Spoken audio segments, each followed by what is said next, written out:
நமஸ்தே. மகர ராசினர் மகர லக்னத்தை சேர்ந்தவங்கலாம் எந்த மாதிரியான வழிபாடு பண்ணால் வாழ்க்கையில் நல்ல முன்னேற்றத்தை அடையலாம்? ஏன்னா உழைப்பாளிக்கு பேர் போனவங்க தான் இந்த மகர ராசி மகர லக்னத்தை சேர்ந்தவங்க. இவங்க வந்து பார்த்தீங்கன்னா 100 ரூபாய்க்கு சம்பளம் கொடுத்தா 1000 ரூபாய்க்கு வேலை செய்யக்கூடியவங்களாம் இருப்பாங்க. அதே நேரத்தில் இவங்க கொஞ்சம் மந்தமாகவும் இருப்பாங்க. எப்படி இழுத்து போட்டு எல்லா வேலையும் செய்கிறாங்களோ அதே மாதிரி என்னால் எந்த வேலையும் செய்ய முடியாதுன்னு அப்படியே எல்லாத்தையும் அப்படியே விட்டுட்டு அமைதியாக படுத்துட்டு அப்படியே மந்தமாகவும் செயல்படுவாங்க. 2 எக்ஸ்ட்ரீமுக்கு போயிடுவாங்க மகர ராசினர். அதுவும் மகர ராசியில் இருக்க உத்திராட நட்சத்திரம், திருவோண நட்சத்திரம், அவிட்ட நட்சத்திரமும் ஒவ்வொரு குணங்கள் நிறைந்த நட்சத்திரம். இது சனியோட அம்சம் நிறைந்த இந்த ராசியாக இருந்தாலும் சரி, அங்கே இருக்கிறது எதுவுமே வந்து சனிக்கு வந்து நட்பு கிரகங்களாக இல்லை. சனிக்கு பகை கிரகங்கள் தான் இந்த சூரியன், சந்திரன், செவ்வாய்.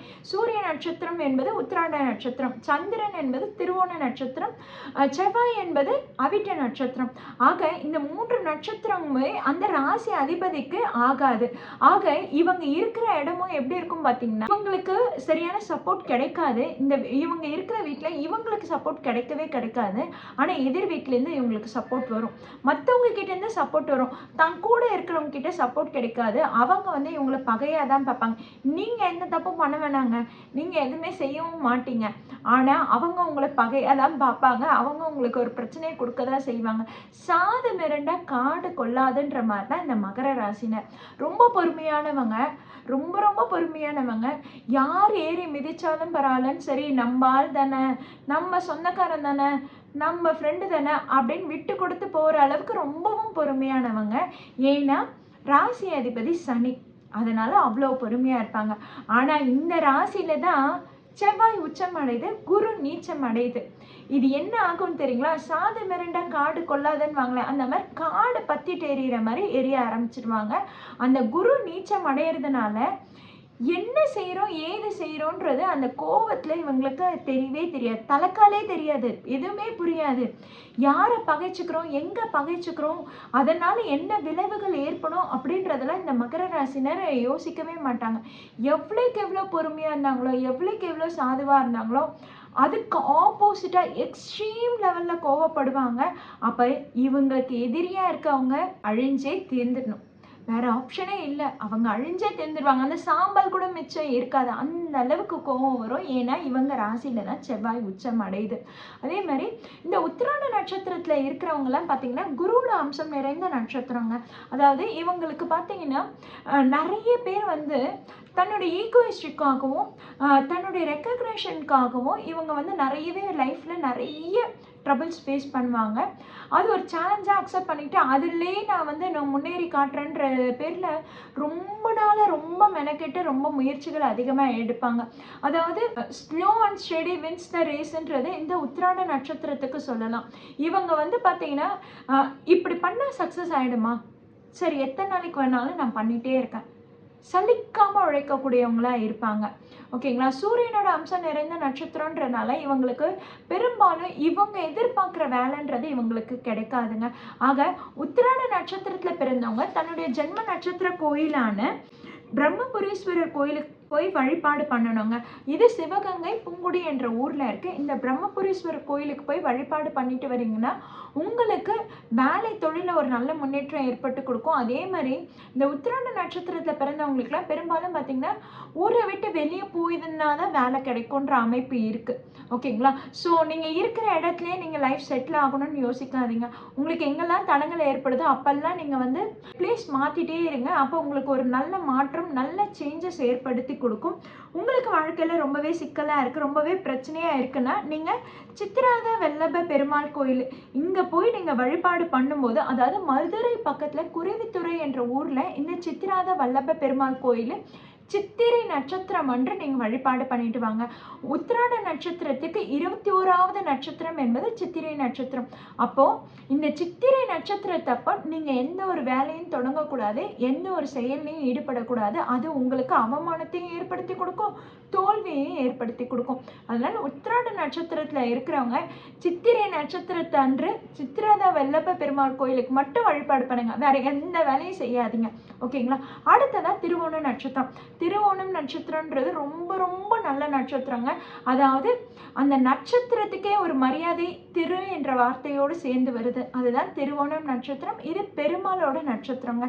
இந்த பெருமாளோட நட்சத்திரன்றது சந்திரன் அம்சம் நிறைஞ்சு இருக்கு, அதே மாதிரி சுக்கிரன் அம்சமும் நிறைஞ்சு இருக்கு. ஆக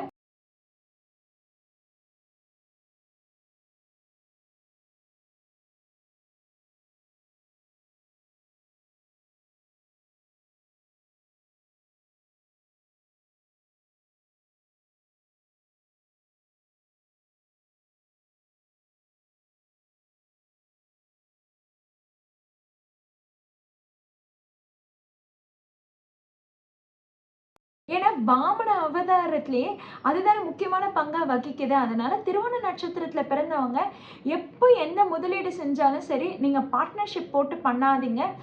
பிஸ்னஸ் பார்ட்னர்ஷிப்பும் உங்களுக்கு செட் ஆகாது. அதே மாதிரி ஒரு இடத்த வாங்கி போடுறீங்கனாலும் ஒரு பார்ட்னரோட சேர்ந்து வாங்கி போடுறீங்கன்னா அது உங்களுக்கு ஒரு நஷ்டத்தையும் ஒரு அவமானத்தையும் ஏற்படுத்தி கொடுக்கதாங்க செய்யும். திருவோண நட்சத்திரத்துல பிறந்தவங்க வேலூர் பக்கத்துல திருப்பார்கடலூர் என்ற ஊர்ல ஸ்ரீ பிரசன்ன வெங்கடேஸ்வர பெருமாள் கோயிலுக்கு போய் வழிபாடு பண்ணிட்டு வாங்க. அது உங்களுக்கு நல்ல முன்னேற்றத்தை ஏற்படுத்தி கொடுக்குங்க.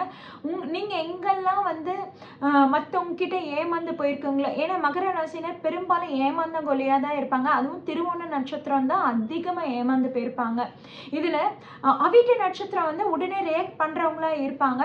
உத்திராட நட்சத்திரம் பொறுமை இழந்த அவ்வளோதான் அப்படின்ற மாதிரி இருப்பாங்க. ஆனால் இந்த திருவோண நட்சத்திரன்றது பார்த்தீங்கன்னா, ஓ என்னை நீங்கள் ஏமாத்திட்டீங்களா, நீங்களா இவ்வளோதானா அப்படின்ற மாதிரியே தான் இருப்பாங்க. அவ்வளோதான் அவங்களோட ரியாக்ஷனும் இருக்கும். அதனால இந்த திருவோண நட்சத்திரத்தில் இருக்கவங்க கண்டிப்பாக இந்த ஸ்ரீ பிரசன்ன வெங்கடேஸ்வர பெருமாள் கோயிலுக்கு போய் வழிபாடு பண்ணிட்டு வாங்க.